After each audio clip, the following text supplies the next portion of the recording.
I would like to welcome everybody back to our podcast, Unloaded. This is Michael Seahorn. Shannon Morrow. And we are glad to be back. So last episode, Shannon helped us out, and he took the lead on the last recording, which was it was a good change, man. It was exciting. It was different sitting here. I felt like I was able to really be a little bit more immersed in listening, because I wasn't worried about leading. So that was a good change, man. Yeah. I appreciate that. Yeah. And I felt more what you often feel, just being in the lead a little bit more, doing the majority of the talking, a little bit more of that responsibility, And so it's cool to have that, each of us have that different experience. Yeah, no, it was good, man. I appreciate that. Yeah. Well, what do you want to roll with today? Well, it's cool. Just before we hit record, just literally about 120 seconds ago, Michael and I, as we do, we got in a conversation just as, two old buddies, and like, hey, how's this going? What's going on with that? And what, really? Whoa, cool. And he starts explaining some stuff to me, and I start asking some questions, and it starts getting really good, as our conversations often do. I'm like, whoa, man, we should have hit record on this one, because there's so many times like, dude, this would make for a great episode. Yeah. Wow, that would have made for a great episode, we keep saying. And so we decided, hey, let's just hit record. We got to do this other episode anyway. And so let's keep with this momentum. And toward your question, what do you want to talk about? You were just telling me that you were really enjoying learning now. And I've watched Michael learn how to do so many things. This guy has to be learning something new. If it's not building a computer or figuring out day trading or painting Cerakote on firearms, or the list goes on and on. His bitchin' pickup truck out there, but Michael is very engaged in growth, in wanting to learn new things, and pushing himself. And it's quite fascinating just to witness it, as I have through the years. And he was just telling me now he's learning how to build an app. He's already figured out he's good at building websites. He's good with a lot of the tech stuff. But now he's like, what? You can build an app? Yeah, it was crazy. So we were having an issue at the company that I'm a vice president for. We've always had some issues with timekeeping, just timesheets in general. And it's we're not talking about you walk in, clock in at 8, clock out at 5, and you go home. In the industry that I'm in the construction world, it is a lot more in depth. There's a lot more that goes into timekeeping. And I have, and this is not an exaggeration, over the last probably good 5 years, I have had countless Teams meetings, Zoom meetings with software providers out there that supposedly provide the end-all be-all timekeeping software. And, I offer them my half an hour of my time and go through the pitch and all that stuff. And without fail, it just never worked out. So one of my staff members came to me, and they were just frustrated because we're using these Excel spreadsheets on Apple. It's a different iOS than Microsoft Excel, and we're using a file sharing platform called Dropbox, and there's just too many things going on, man. It's always a effing pain in the butt. So I finally was just like, you know what? I know what we need. I know exactly what we need, so I'm just going to freaking build it. Yep, that's right? what you do. So that got me onto the world of app building, and there are so many amazing platforms out there right now that are assisting me in that development process to not only speed it up, but to really help be the check and balance, if you will. And for the listening audience, if I think we might have mentioned this before, my education and degree is in information technology, so. It's been a passion of mine for a long time. So I like techie stuff, and so it fits well with my personality. But Shannon is right. I find a lot of, going through the military for so long in the U.S. Army, I know what I can do physically. I know where I can push to in the physical world. I know where my fail point is. I know when I need to pull back a little bit. And that's great, right? And it continues with you through life. It obviously changes as you hit these 30s and 40s and definitely after 50. But if you did it long enough in the military, you will always know where that threshold is for your body. I find this more enjoyment out of the intellectual tiredness that I get from learning. That's where I get like, when I'm learning to build an app, it's exciting, it's new. It's like, okay, what's step one? Then you go to step two. And as I progress through that, man, it's just this mountain of stuff that's just coming in from you, right? And you're like, oh, wow, I didn't know you could do that. Oh, wow, I didn't know you could do this. Man, there's an AI software out there that'll, write all this out for me. I just have to give it the data. I got to give it the intel, and it'll help me sort the data, sort the intel, and put it all where it needs to go. And so it's speeding up that process, right?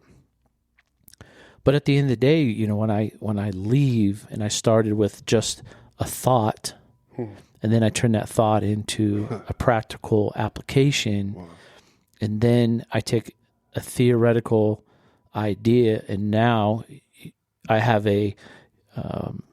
now I have a version 1 of our development app, so I can actually physically see it on a laptop or an iPad or whatever, your phone. It's just very satisfying to see that progression. You like climbing the mountains. I do. You know that. I love climbing mountains. But somebody once told me long ago, you got to stop once in a while and turn around. Enjoy the view, right? So I've learned that even in my ability to learn something new, I'm not just charging straight up the hill anymore. Grind, yeah. You know what I mean? I'm stopping and just enjoying this moment. Once I got through all the technical writing for the app, I was like, cool. Look at that. There's like 40 pages of technical writing, right, for a timekeeping app. And then the timekeeping app turned into a project management app within the timekeeping app. So it grew as I was developing this app. And let me remind the listeners that this is the vice president. I know quite a bit about his work, and the amount of responsibility that Mike has, the amount of duties, the amount that he's managing, all his staff, all the stuff going on out in the field, there's just so much, all the financial stuff. He's got a good staff, of course, that he's created, and but for him, we led into this before we hit record. He's just like, oh yeah, I've taken over the website now. Our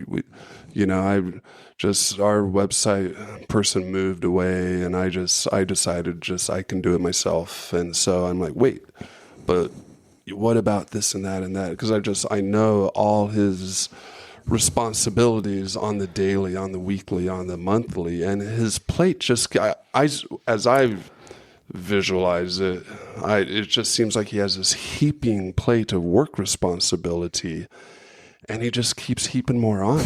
And as his therapist, I get really concerned. I'm like, whoa, hey, what? Wait, now you're having to do the website too, and wait, you're building an app and 40 pages of technical shit, and wait, what? And dude, bro, what about all the other shit that's pulling at your attention? Of course, because he's during our podcast, he's still managing work stuff as well. And I'm just like, man, it's not my job to protect him, to not, hey, maybe, but when I see from time to time when he comes in and just he's topped off, man, he's had a huge week. The emails won't quit pouring in, all the little fires that he continues to have to do with, personnel issues, just da-da-da-da-da-da. As vice president, and the amount of work and responsibility that this man carries, hence this podcast, Unloaded, right? he like when I hear about him now learning to build apps, I guess I'm a little bit relieved. Oh yeah, this is fun for you. You want to do this. You're choosing to do. You need to be learning new different things. And man, I just pray you have enough time for this, because I'm worried about when you get to hit that next burnout point when you're ready to I'm out. We know a little about Mike. He's described this in past episodes, like he's not afraid to bounce. So, keeping it sustainable for him is a little part of my duties as his therapist, but he loves learning this new stuff if he's got the time for it. Yeah, I appreciate your concern, Shannon. I always have. And when I was offered this opportunity to be a vice president, it was a good time in my life. I think I needed this opportunity in the company that I started at, and I'm very grateful for my ownership. I couldn't have asked for a better pair of owners. It's still family driven. It's still family run, and for somebody to give me the platform that I'm on now and the opportunity that I have, it's nothing but gratefulness, man. So like always, and like Shannon's alluding to, is I do have a severe tendency to just, as Shannon will tell you, there's no such thing as 110%, but I definitely try to exceed that 100% all the time. And, it's crazy to think about the amount of stuff that goes on in a day, but when I see something that has to be fixed or needs to be fixed, or could be improved upon, or improved, I feel like at my level as a vice president, that's something that I do on the daily. I'm always refining. I'm always looking at things for, like, can we do it a little bit quicker? Is there a little easier way for my staff to do something better, so maybe they can be more productive in doing something else, right? So the timekeeping app just came about, and like I said, I was just sick and tired of, because as the VP and as the guy that is the IT guy, that's the default. Just call Mike, right? And that's okay. That's what they're supposed to do. But like Shannon was alluding to, I get to a certain level where I don't have the time to sit on the phone for a half an hour trying to diagnose an iPad that's out in the field, and I'm sitting in the office, 60, 70 miles away. So I think I just got to that point finally where I was just sick and tired of being sick and tired of all of the issues that we're continually having, and we've been having them for years. Okay. And then, my owner came in 2 weeks ago, and I'm a big whiteboard guy. Mm-hmm. So my office will tell you, my staff will tell you, I love the whiteboard still to this day. It's good for me to put my thoughts and stuff, my workflow. Is it multicolored? It is. Yeah, of course. Cool, man. Yeah. Of course it is, right? So I'm writing out kind of my workflow that I want the app to be, because you got to have a workflow, right? You can't just create a random ass app. Like, it's got to make some sense. So I whiteboard my workflow. My owner came in. He's like, "What are you doing, Mike?" I said, "Hey," I was like, "This is what's going on. So I'm just going to create an app." And he had the same thing. He looked at me. He's like, "What do you mean you're going to create an app?" I'm like, "Yeah, I'm just going to create an app. I'm going to create our own timekeeping app. I'm just going to do it." And he's like, "Okay, well, glad you know how to do that." And he turned around and just rolled out, told me, "Good luck. Have a good weekend." And I appreciate that, but learning, for me personally, because, growing up in Baltimore, growing up in the environment that I was in, growing up in the household that I was in, is I didn't have a good learning in school. It was quite the opposite. And so it really wasn't until probably,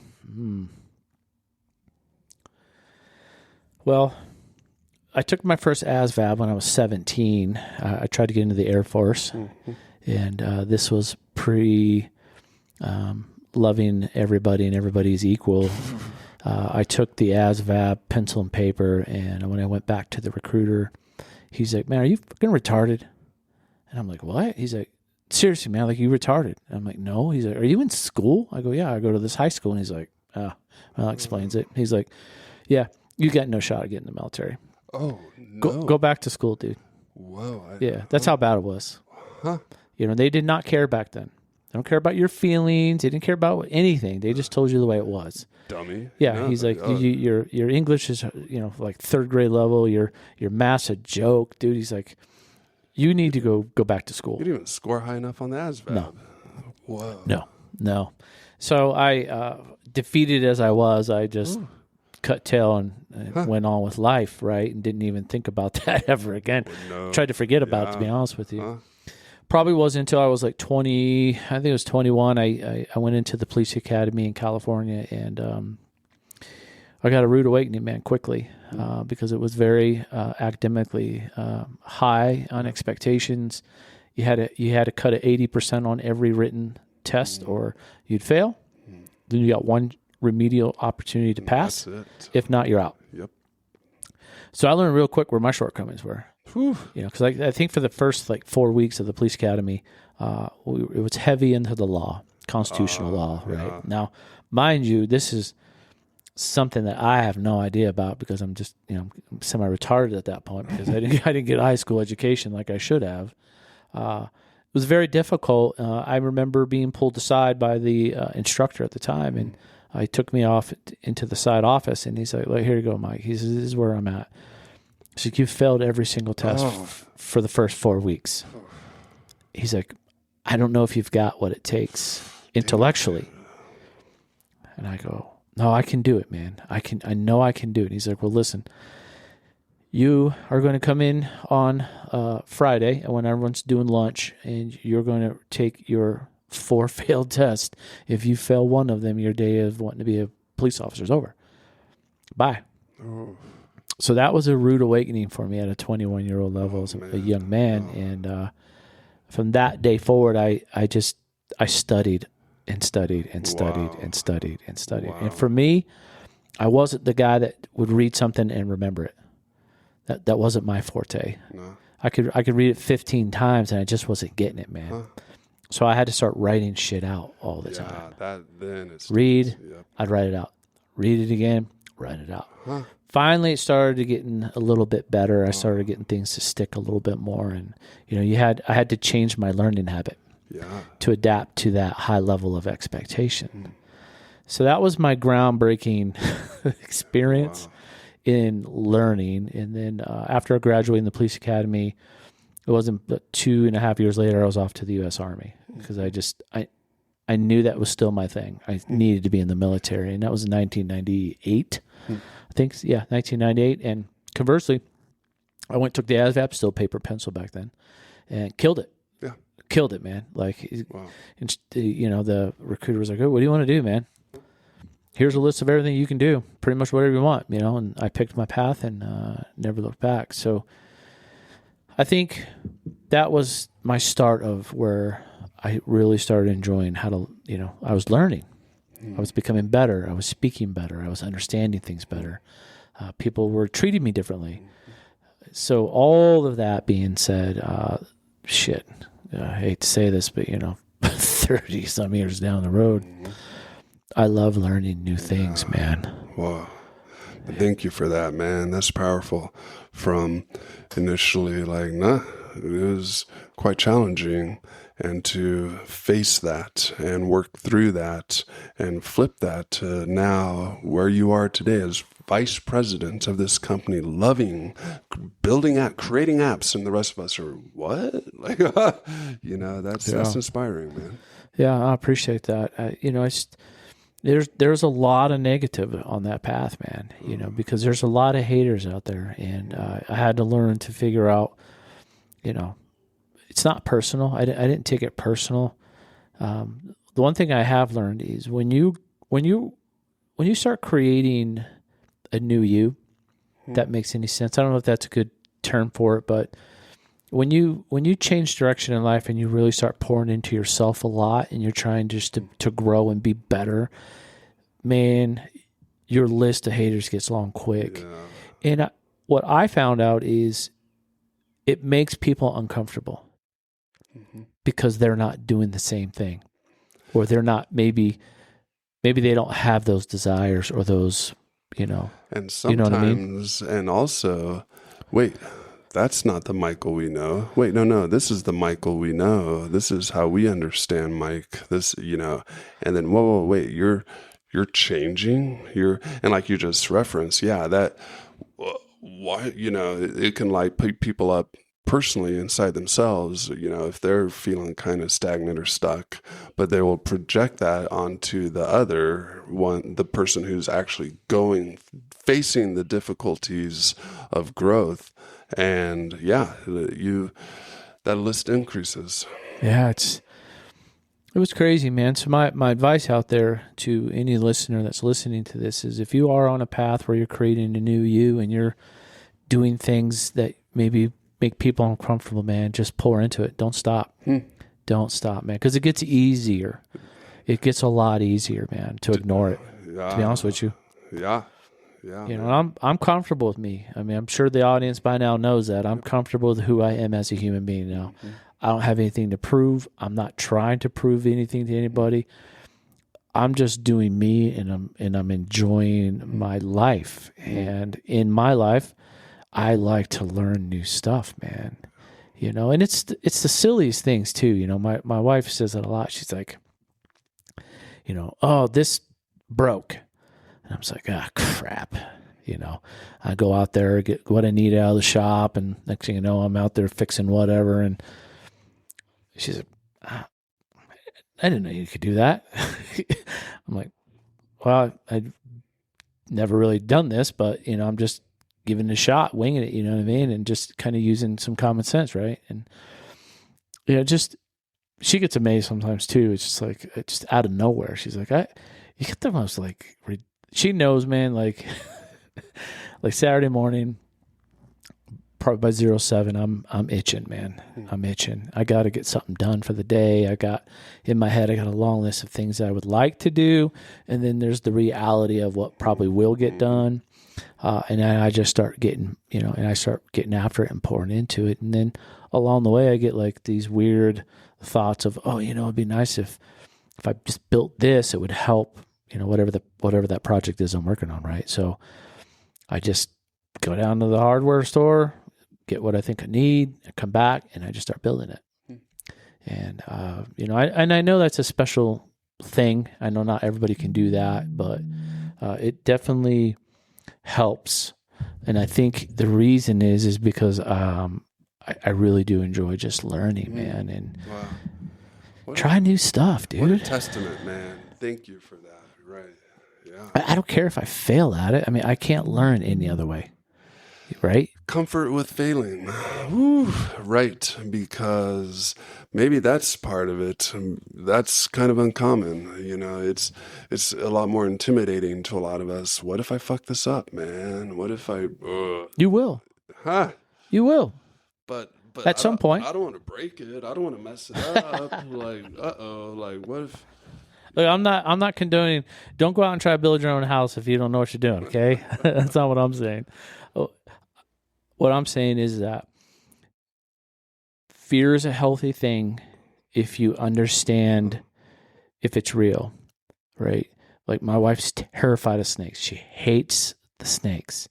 She opened the front door the other day. There's a little gopher snake sitting at the front door, and she literally lost her marbles. That's legit fear. She's just fearful of snakes. What I'm talking about is in the military, you're taught right out of the gate is that you're going to fail, but it's okay. It's part of learning. It's part of the lesson, right? It's like when you go to the gym, you can't build muscle unless you tear that muscle down. You've got to go to failure, preferably beyond failure. Because if you can go beyond failure, that's when the growth really starts kicking in on the muscle side, right? Especially inside your body. I use the same theories in my learning world. Wow. I'm not going to do it 100%, right? I don't know how to build a fence, but I built the fence. Is it a perfect fence? Guess it depends on who you ask. I don't care what anybody thinks. It's my fence. It's my house. I think it's a cool fence. I built it by hand. I didn't have a diagram or a schematic. I just had an idea in my head, and I went with it. Everybody loves it. Looks cool. It's mine. And it works. And it works. I don't care what anybody else thinks. Somebody come to my house and be like, that's the stupidest fence I've ever seen. Get out of my house, dude. I can't wait to see this fence. Yeah. Get out of my house, dude. You know what I'm saying? You're not. You can't have the barbecue no more. You're not getting any elk today. Go away, right? I don't have any people like that in my life, but the point to that is that it's okay to fail, man. It really is, and don't be scared to fail. Man, my biggest lessons have come through failure. Those are the big ones. Man, when I failed flat on my face, man, it's like, I don't want to do that again. It wasn't fun. It's uncomfortable. How do I fix it? How do I grow from it? Change whatever it was you were trying to do. Try something different. That sticks. It works. Boom. You're on your way. You can't be afraid of that, man. That works really well for you, man. Yeah. And thank you. No, that's super useful. And the fear is still there. You know? Oh yeah. If people ask me all the time, "Are you scared?" Yeah, I'm not. I'm not a person that's going to sit here and try to tell you I ain't scared of. You just said, dude. Don't be afraid. You know, I need to be afraid. I think there's two different things. There's a healthy being afraid of something, right? Let me give you an example. Somebody asked me at the office, "Hey man, were you scared when you jumped out of that plane?" Absolutely not. I was not scared at all. I wasn't fearful at all. I was in the moment, and that's what I wanted to do. And you can see on the video on our YouTube or on our webpage, you can see my face. I was in complete bliss. I loved it. Now, if I'm hiking up a steep mountain, is there some healthy fear there? Well, yeah. I'm not dumb, man. Like, I know the consequences of that. But how do I navigate it? How do I go about it as safely as possible to limit that overcoming fear to where maybe you look at the mountain and go, fuck that. And you turn around and leave. Conversely, it's like, okay, I'm a little nervous, kind of scared, but I think if I stick to what I know, don't go crazy, take a path, work the path, and you just keep working at it, man. It's just one step at a time. Yeah. You know what I'm saying? And if you focus on that one step, and then the next step, you minimize that fear. And then along that path, what you'll find out is, man, you'll start getting a little confidence. You're like, hey, holy crap, I went up a quarter of the mountain, didn't even realize it. Yeah. You know what I mean? So am I scared? That's a very difficult question for me sometimes, because it's really going to be dependent on what the scenario or the circumstance is. And it can be a healthy fear, right? Oh, weather's moving, and I only have 3 hours of daylight left. Ooh, it's, like that gets steep up top there. How much water do I want to bring? Do I need a jacket? Just considering things. Fear is often our greatest ally. It keeps us safe. It's there for a reason. It's a very powerful emotion that serves us quite often, while at the same time it can often hinder us and become out of proportion with the actual thing we're facing, because our mind does that weird thing of spinning things up more than they actually are. Yeah, I mean, I'll give you a real life example. What happened this week is my wife went to the bank. She was wanting to get a little cash out of the bank. She's, they were getting ready to go on a couple days trip or something. She was standing in line inside. Somebody came in behind her, and she was very uncomfortable. Just made her feel uncomfortable. So she chose to get out of line and exit the bank, and decided to go another day. And she goes, "Oh, I know it's silly." I go, "Absolutely not. That is not silly." No. So that is your intuitiveness as a human being. Women, they're just, I think they've got it way more than men do. They have but to. Yeah. I told her, if you felt uncomfortable, it doesn't matter the reason, you felt uncomfortable and you then exited on your own and went about your day. I said, kudos to you. Yeah. Trust that. Trust that. You don't ignore it. No. Right? Gut feelings, man. Yeah. So she was feeling a little bit of fear, a little scared. So she listened to it, exited the bank, and I ended up going to the bank for her, but neither here nor there. But you got to listen to yourself, good man. Example. Yeah. So the crazy part is, it's been 30 minutes. Here we are already. Woo, man, time flies. Barn burner, man. Man, it's crazy. Well, like always, Shannon, I appreciate you, man. Yeah, likewise, Mike. I know you got some fun stuff coming up here in the next few weeks. I wish you the best on your journey, and be safe out there. Big motorcycle ride. Big bike ride, and just be careful, man. Thank be careful you, I out will. there. Yep. As a bike enthusiast, man, I'm envious, a little envious of you, man. Yeah, you're the one that told me about track days. I'm like, what? We'll get to that. We'll get there one day. Another thing that we're going to have to get to too before we cut off for the episode is I was looking back in some of our earlier notes, and we talked briefly about my trip to Colorado back in 2020. I think that'll be something that we'll have to maybe. That'd be a good one to tell. Yeah, for our listeners. Yeah, that'll be a 2-parter probably. Oh yeah, for sure. Do an hour. We've done an hour episode in the past. Yeah, it was on my list to talk about, so I figured I'd just bring it up while it's on my brain, man. Good. So, listeners out there, we appreciate all of you, man. Thank you so much for listening to Shannon and I, taking some time out of your day or whatever you got going on when you're listening to us. Like always, this is in no way, shape, or form therapy or mental health advice. This is just Shannon and I having a conversation. 988 is at your dialing ability. You can text or call them for help or just someone to talk to if you need somebody 24 hours a day. Like always, look in your local area for some mental health providers out there. And other than that, man, as I always sign off, I wish everybody out there the very best. And this is Mike Seahorn. Shannon Morrow. And we'll catch you on the next episode.